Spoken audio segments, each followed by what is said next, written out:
world converges. The race to be the one begins. The 2025 PUBG Mobile Global Championship will be held in Bangkok, Thailand from November 24 to December 14. The ultimate stage where legends are forged and champions are crowned. Let's dive into this year's updated format. The journey starts with the Gauntlet, a high-stakes 3-day stage where momentum and pressure peak from day one. The top 7 advance directly to the grand finals. Teams ranked 8 through 16 head to the group stage. Also new, Rondo replaces Sandhawk in the map rotation, starting each match day. After the Gauntlet, the PMGC continues with Group Green from November 28th to the 30th and Group Red from December 2nd to the 4th. 32 teams are split into 2 groups of 16. In the group stage, the mission is simple. Finish in the top 3 of your group to secure a spot in the grand finals. Play 4 through 11 and you get one last chance to stay in the fight. Land in the bottom 5 and you're eliminated. Once the groups are over, the final 2 grand final spots are determined in the last chance stage.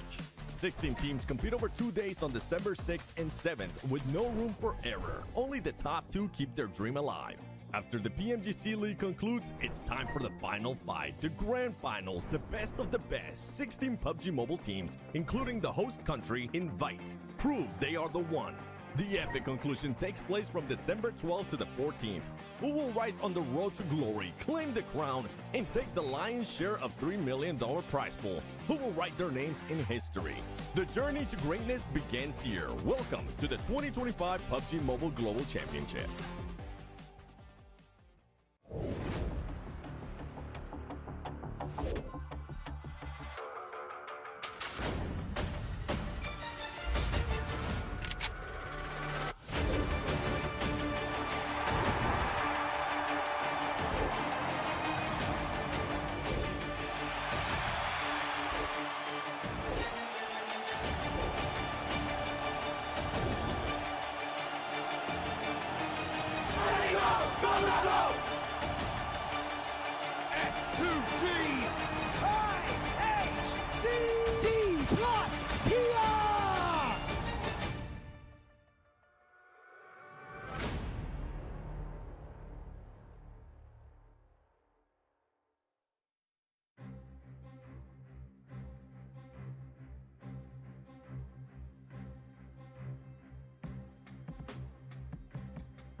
bem, Carrillo, muito bem. Boa search today. Today, we will be sending the top 7 teams directly to the grand finals. Ladies and gentlemen, welcome back to the PUBG Mobile Global Championship, Day 3 of the Gauntlet. I have Revo here with me. Revo, You guys are currently 9 points ahead of 8th place. After 2 days finished from the Gauntlet, what have you guys learned to make sure you maintain yourself within the top 7? I think we learned a lot. We made a lot of mistakes on day 1 and on day 2.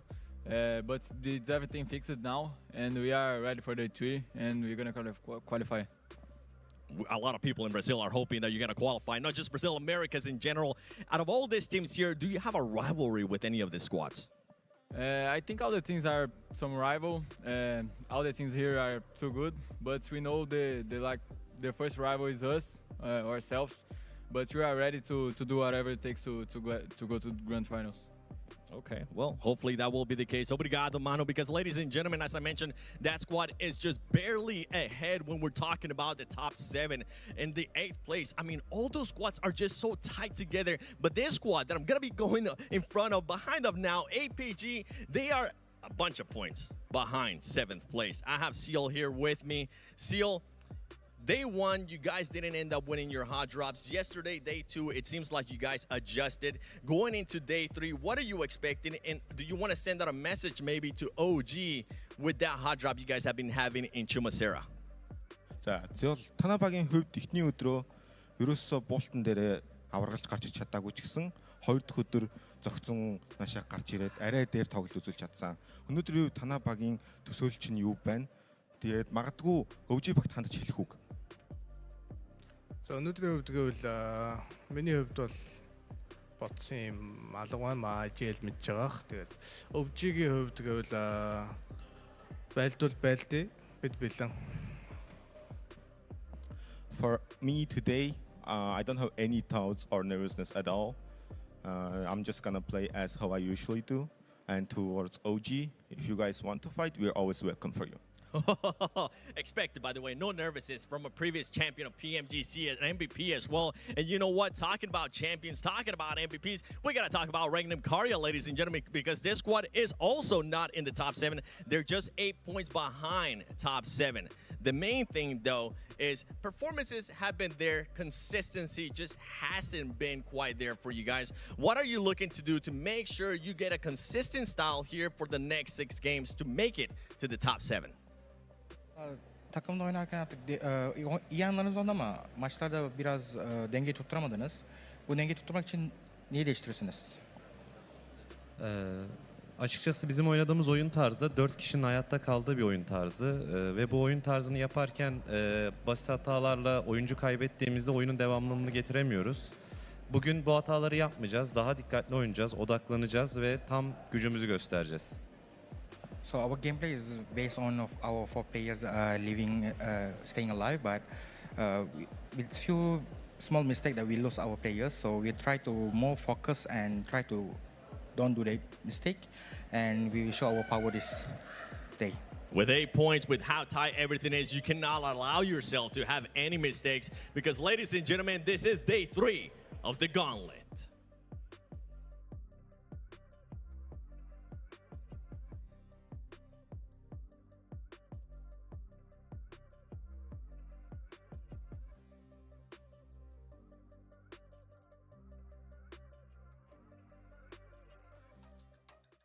That's right. The time for mistakes is over. The time to perform is now. The final day of the Gauntlet. We are here. I'm Hot Jukes here with Maxman and Neptura. Guys, if you've missed the first 2 days, I'll tell you what, it has been absolutely crazy, Maxman. How are you feeling going into the final day?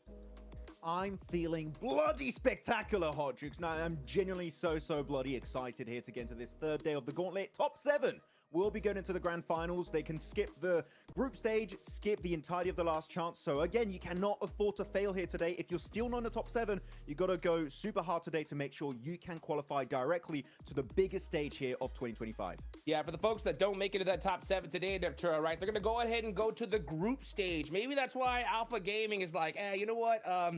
We're not too nervous. We're just going to have fun with it because maybe we'll perform then. But I think that's kind of hard to say because I think we're pretty surprised with just how far behind they are here into the final day of this Gauntlet. I mean, I don't think anybody expected for them to be exactly where they are right now. Are they going to be able to come back? I mean, Zeol certainly seemed confident in that interview, right, Jukes? I mean, we're looking at them maybe going, hey, third day, nothing to lose, let's just go for it. Maybe they just wanted to take all pressure off themselves, but I feel like as a world-round team, come on, guys, we can do better than that. But you know what? No use crying over spilt milk. We're back.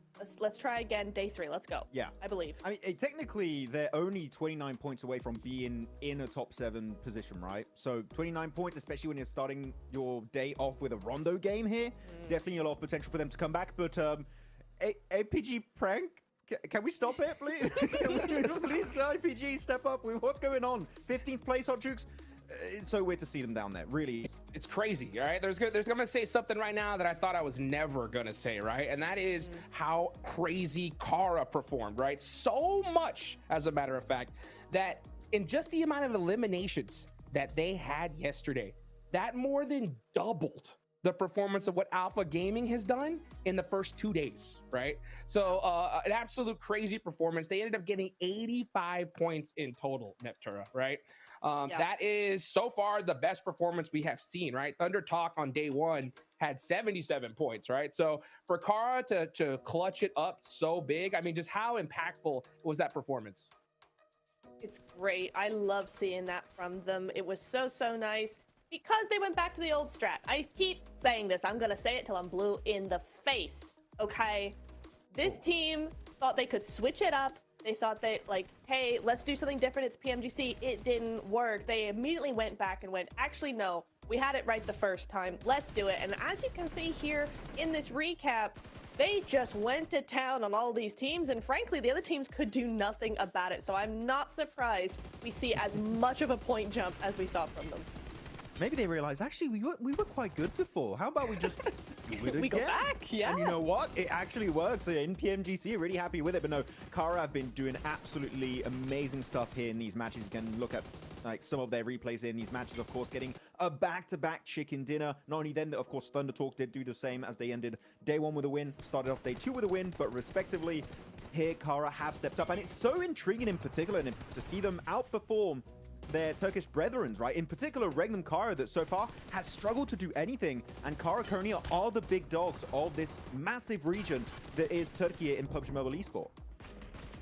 Yeah, it's an interesting thing to kind of see, like, how they're playing differently and how that's working out for them. But I'm a little bit hopeful, I think, for Regnum, because they did have that big win closing off day 2, that we are going to see them jump up now. Same thing with DRX, right? They got the win, then they went all in, and they're probably going to qualify now. But we see the overall rankings here, and it's looking so close. I mean, 75-76 between A7 and Dick Xavier. VP and Wolves 1 point away from qualification for Wolves. So I think we're looking at a very cool day here. Yeah, well, I mean, I'll tell you what, we're looking right now at the top because of just how well they perform. Big ups to them. Kara's with performance has been so good that we got to hear from them, right? So, Seven, if you could do us a big favor, get us a nice little interview with Kara and see what they have to say going into today.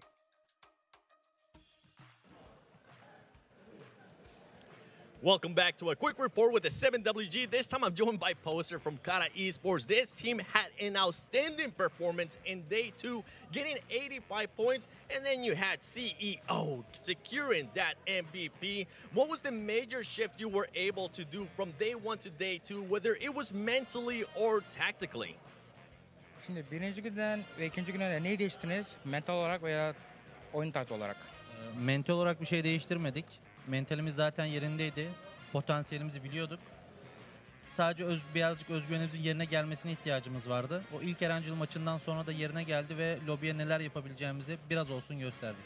Well, we didn't touch that much. We know that we had the mentality for it, but after we got the points from the Erangel match, we got our confidence back that we show our performance to all the players.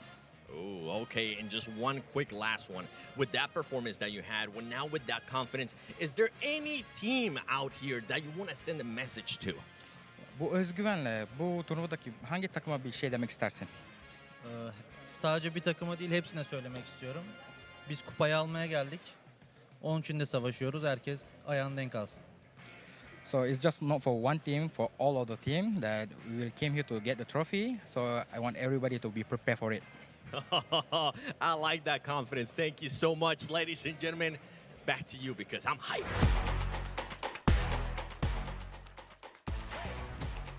Woo! I'll tell you what, man. Seeing right now, Kara, right? Just to give you an example of just how crazy their performance was. Day 1, 7 placement points. Day 2, 20 elimination points. On day 2, they more than tripled the amount of placement points they had and tripled the amount of eliminations as well, Max, man. So you heard it from them, right? They putting the whole lobby on notice. And do you think they can replicate what they did yesterday? I really believe they can do it again here because, again, they said during that interview they built more confidence after the initial win they had versus the likes of, well, it wasn't really a win. They did get himself just so many eliminations. It felt like a chicken dinner versus the likes of R8 and then, of course, DRX in that Erangel game. So it's really good to see that momentum built.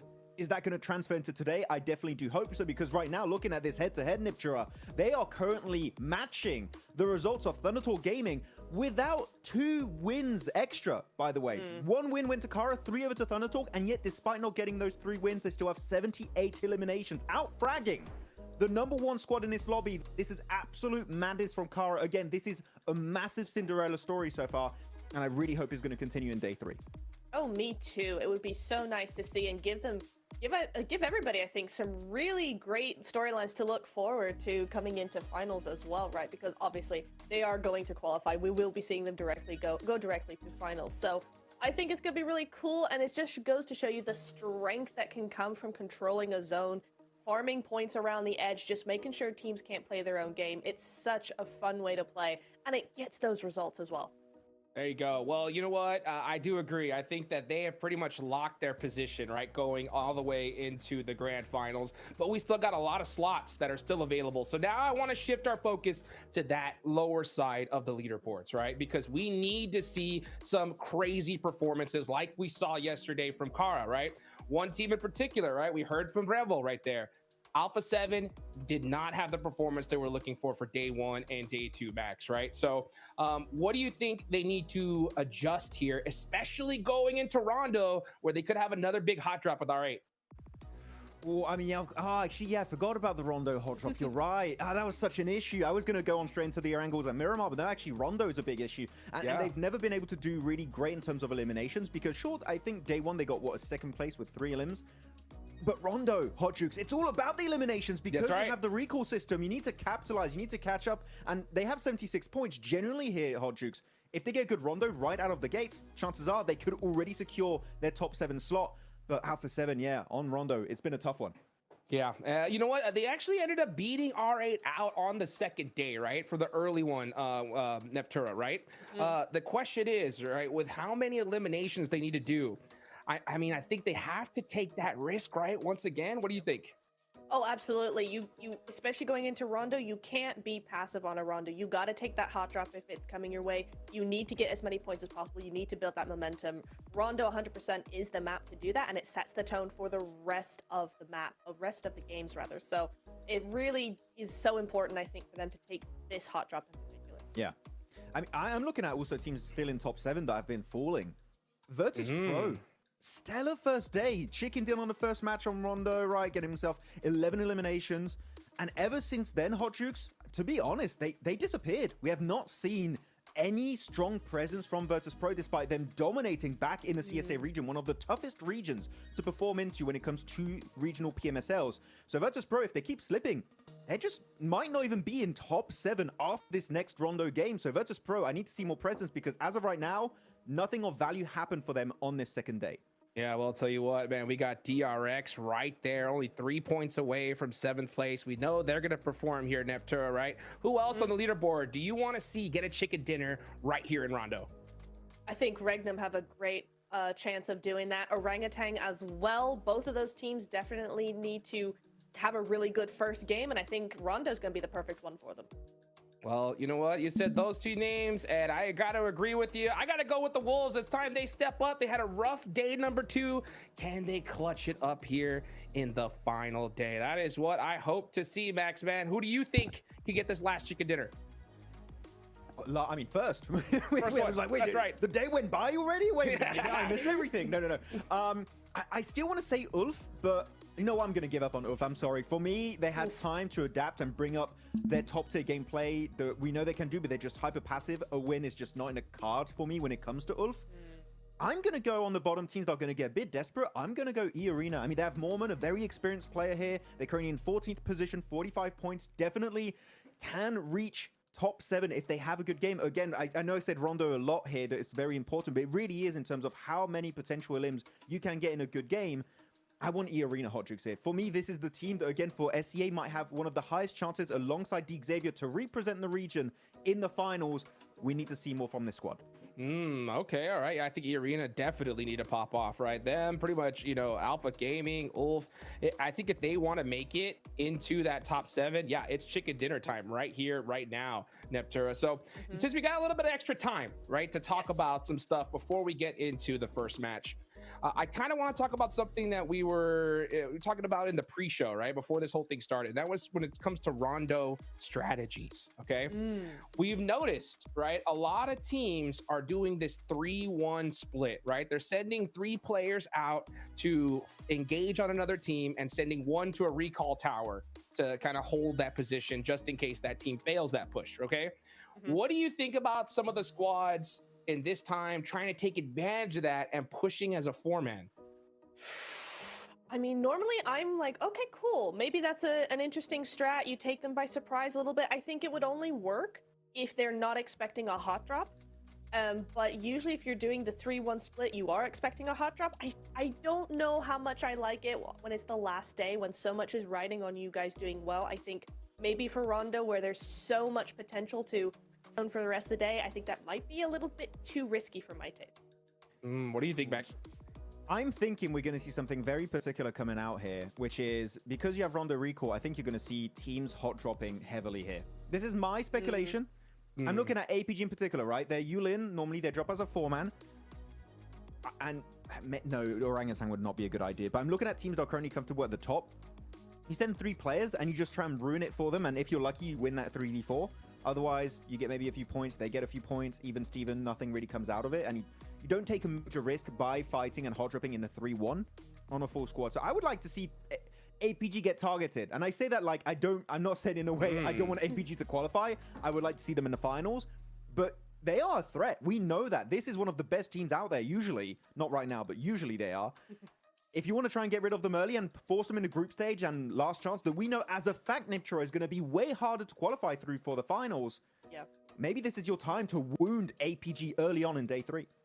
Yeah, it might be. I mean, that could be a strategy for sure, especially if, you know, you are a team that has a similar playstyle to APG. Maybe your rotations cross the same sort of paths. You know, you fear them in a way of just kind of ruining your gameplay day in, day out. Maybe your wrangle strategy is very similar, something like that. I could see that being probably a good thing to do, just in case, right? Just in case you do go to finals and they are there, or you go to the next stage and they're also there, and it's like, oh, okay, hang on, we're now going home because of them. Yeah. Well, let's go ahead and get this first match going, guys. It's the final day of the Gauntlet. We're heading into Rondo. Hot drop action is going to be at the absolute maximum. Let's go ahead and take it on over to John Allen and Blake to get us started here.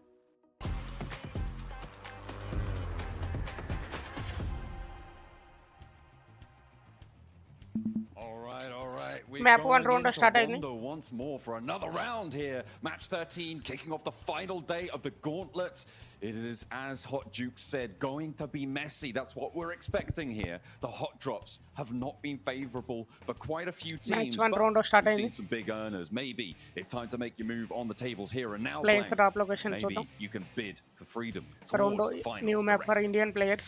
I think hot dropping over towards APG team ఓసీకి map అనేది కొత్త I map. don't think it's the greatest idea. I think they're a team with nothing ఇది to 8x8 lose map right like now, Arangel and and everything to Miramar. gain. So I think 8x8 dropping on that map. team is a little bit risky.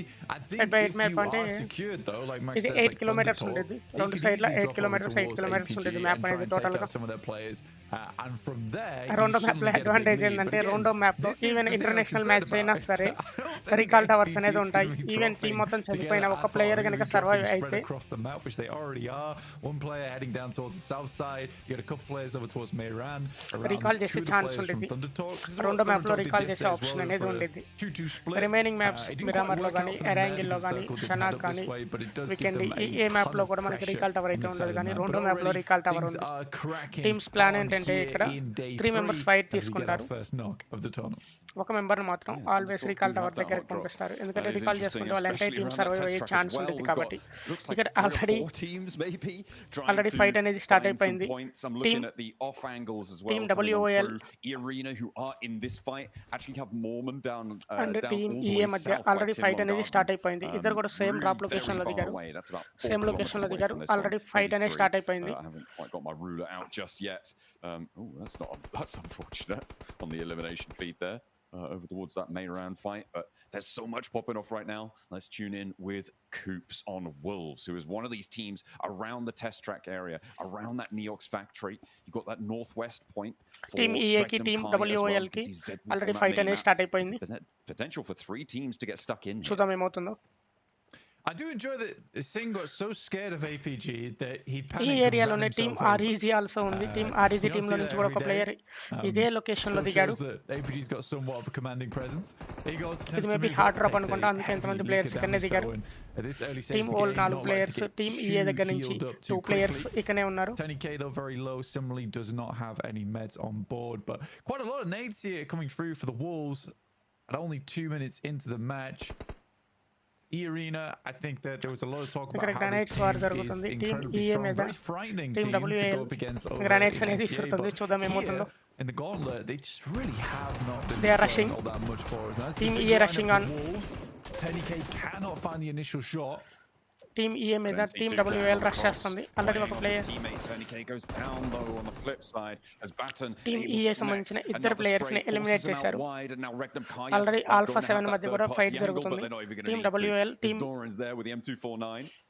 That is 2 players down, but they've got those recalls down on the south side. So already team R8 ki team OG from India team ki team R8 ki already fight start ayindi. Team OG lo player knock అయిపోయారు. అతని revive కూడా చేశారు teammate. Team OG కి team R8 కి already fight start అయిపోయింది. ఇక్కడ 3 players ఉన్నారు. Maybe 4th player అనే అతను రీకాల్ టవర్ కి వెళ్ళిపోయారనుకుంది. టీమ్ R8 నుంచి ఒక ప్లేయర్ డౌన్ అయ్యాడు. It is done for. Luckily, Tanky has a slick off angle on the side. Will take down Ida. And now OG get 2 points on the game. OG Vijay అప్పుడే ఒక kill complete చేసుకున్నాడు. From yesterday, dropping down quite a 2 bit. Kill ఈ team మొత్తం 2 kills చేసింది. R8 లో already 2 players ని eliminate చేశారు. ఇదే ఏరియాలో టీం కారా కూడా ఉంది. R8 నుంచి ఒక ప్లేయర్ ఏమన్నారు. రిమైనింగ్ వాళ్ళు రష్ చేస్తున్నారు. ఒక ప్లేయర్ డౌన్ అయిపోయారు. Maybe team R8 team OG ఒక ప్లేయర్ ని కిల్ చేసేసింది. They fly and they immediately flash away. Orangutan do have an outpost in Aru for those recalls. ఏరియాలో టీం కారా కూడా ఉంది so కాబట్టి ఇది అనేది టోటల్ 3 టీమ్స్ మధ్య ఇక్కడ ఫైట్ అనేది జరుగుతుంది. 2 టీమ్స్ కాదు. For Orangutan and R8 on the inside here. Team OG లో all 4 ప్లేయర్స్ అనేది అలైవ్ గా ఉన్నారు. Kara, they sidle on into the fight and they show that terrifying presence that we've seen from them yesterday. Team R8, Team OG. Prestige already sending away for R8 to get the res beacon off. But I thought there was only 3 players there for Team APG కూడా వచ్చేసింది. ఇప్పుడు మళ్ళీ 3 teams మధ్య fight అనేది జరుగుతుంది. Team Kara, Team OG. Low HP on one of the health bars. It always gets me too. But yeah, they're not going to be there anymore. They do get the recalls, and actually not too far away. So there's potential to re-engage if they want. I would caution against that. I don't think you want to get back into this fight. Doc's here as well, by the way, for APG. Round map lo recall tower ఉండడం వల్ల వాళ్ళకి advantage. APG there, it's a super tactical maneuver, which is to basically commit Sudoku over on that building. but team ఏపీజీకి already 2 kills in all వచ్చేసాయి. realness, it does ఈ map immediately get advantage them res ఏంటంటే into you. Number of I kills think normal they'd దానికన్నా rather ఎక్కువ go down as చేసుకునే quick as chance possible ఉంటుంది. so they get ఎందుకంటే the ఒక్కొక్క player immediate recall అయిపోయి మళ్ళీ res వస్తారు కాబట్టి beacon over next towards time where మళ్ళీ Top's playing right వాళ్ళు now, కిల్ so they చేసే can ఛాన్స్ fend ఉంటుంది off కాబట్టి versus number of VP, kills అనేది and it ఎక్కువ worked వస్తాయి. out. So yeah, I think that is just Reefus, to be honest with you. What is going on? Top and Ziola there too. Yeah. I think they might have just dropped out. Goodness me. Okay, That's what I'm saying. Pro. I mean, they immediately died, right? And then got rezzed on team top of ఓజీలో it. So this is why I 4 think it players was survive somewhat అయ్యి it ఉన్నారు. looked no terrible. Issue. It looked వాళ్ళు terrible. ఎవరైతే kill అయ్యారో వాళ్ళు But it was recall somewhat చేయబడ్డారు. tactical because I think Top needed help immediately.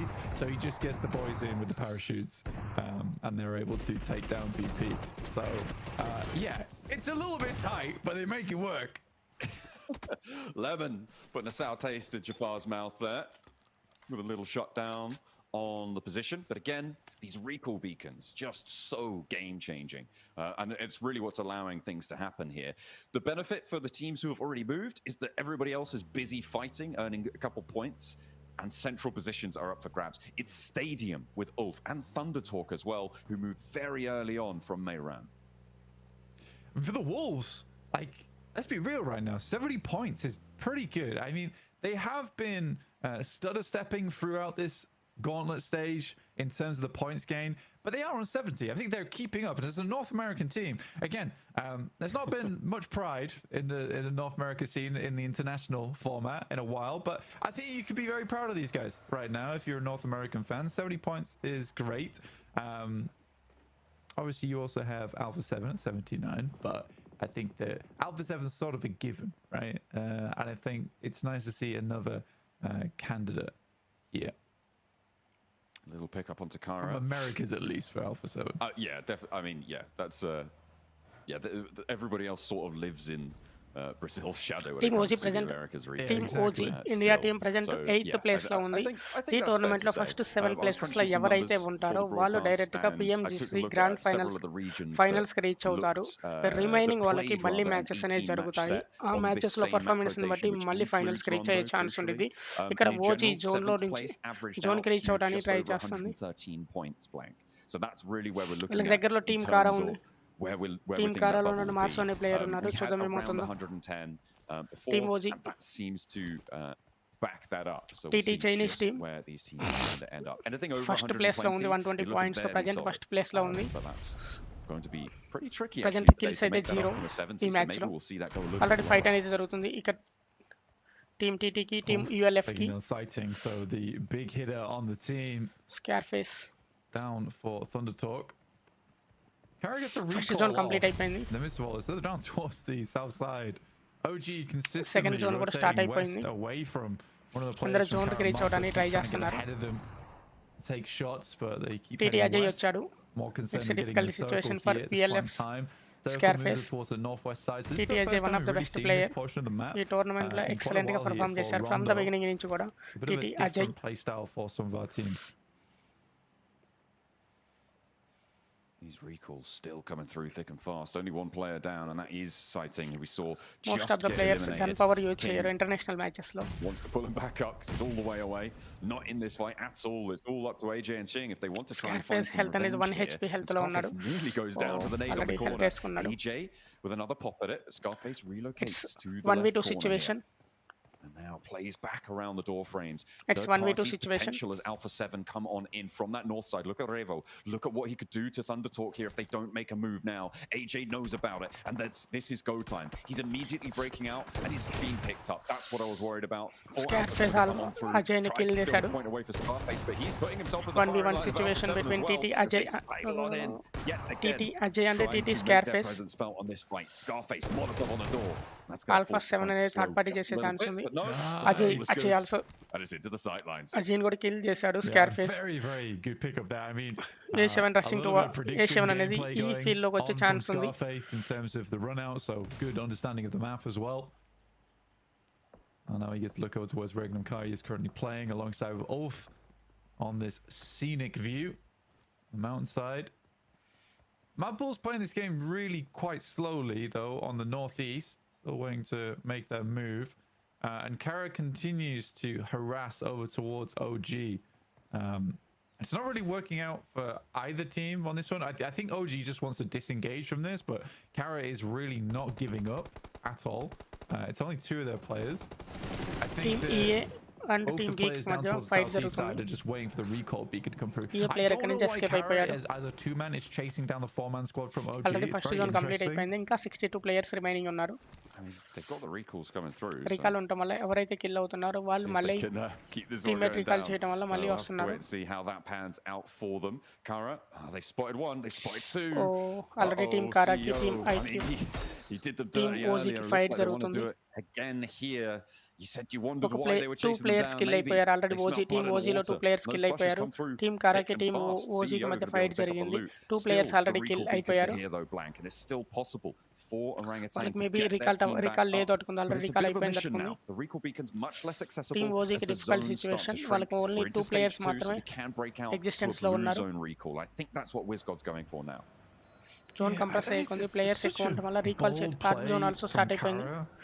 And I think OG just didn't understand there was just 2 players, and they're consistently moving away from them.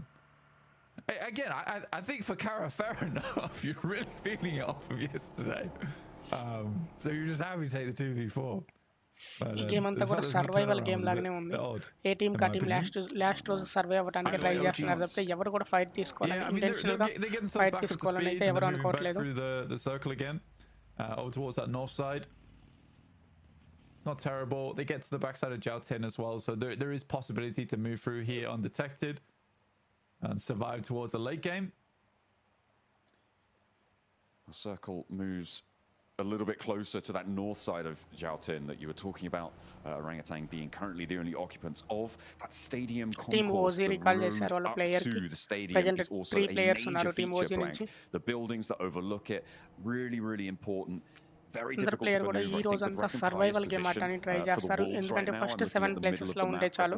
Placement points వాళ్ళకి ఎంత important వాళ్ళకి తెలుసు. చివరి వరకు survive అవ్వాలనే try చేస్తున్నారు అందరూ players కూడా. టీమ్ VP కి టీమ్ DX కి ఫైట్ జరిగే ఛాన్స్ ఉంది.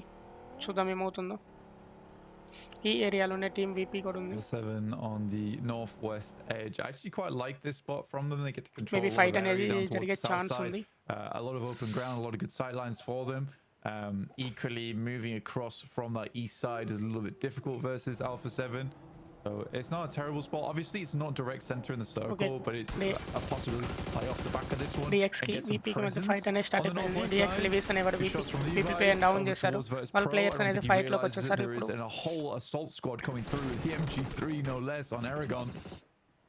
Spray downs for Nate, not going to connect for another. Virtus Pro able to get some points earned as they trek on into the west side of the blue zone.